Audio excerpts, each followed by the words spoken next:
The other day, the foreign minister of Armenia was in Brussels at a joint press conference with European commissioners Kallas and Marta. Kallas called on Armenia, as well as other EU partner countries, to join the anti-Russian sanctions.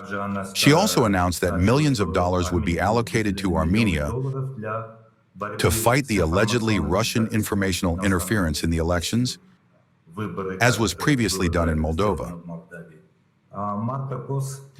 And Marta reported that large funds would be allocated for connecting Armenia to the energy system of Turkey. That's how she emphasized it, so that you depend less and less on Russian energy. How would you comment on this? You know, this really reminds me of something. It's like when there are vampires. Well, I can now say Brussels vampires. They crawl up to normal people and say, "Would you like us to bite you? And you will become just like us?" You won't have a reflection in mirrors, understand? You will be afraid of sunlight. You will not need energy, the energy sector, and so on and so forth. It is the same thing. Representatives of the European Union, Kallas and Marta, have themselves brought themselves to light.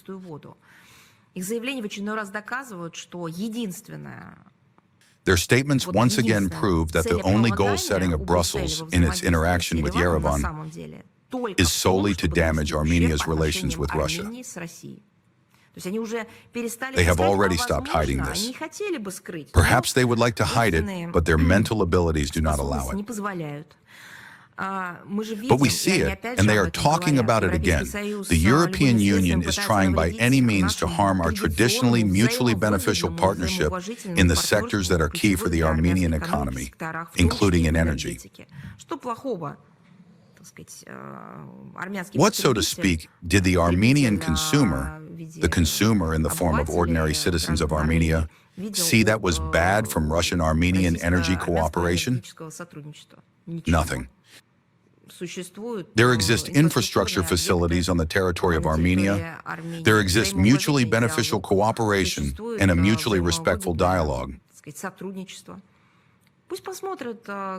Let the citizens of Armenia look at what these vampires have done to their own citizens.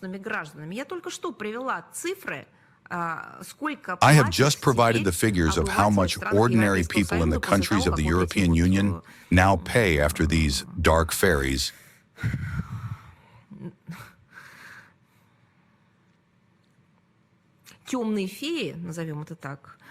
Let's call them that, cast their spells over their country's energy cooperation with Russia. They pay many times more. They want to do the same with other countries.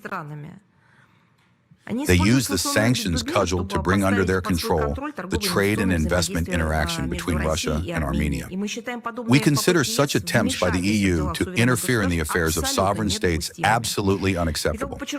I would like to emphasize that, unlike Brussels, our approach to building relations with Armenia, as with any of our other partners, is not to put forward demands, not to force anyone to befriend against someone, not to engage in unrealistic, unachievable geopolitical projects detached from reality, but to develop equal cooperation, to seek points of convergence for the implementation of mutually useful initiatives, including within the framework of common integration associations.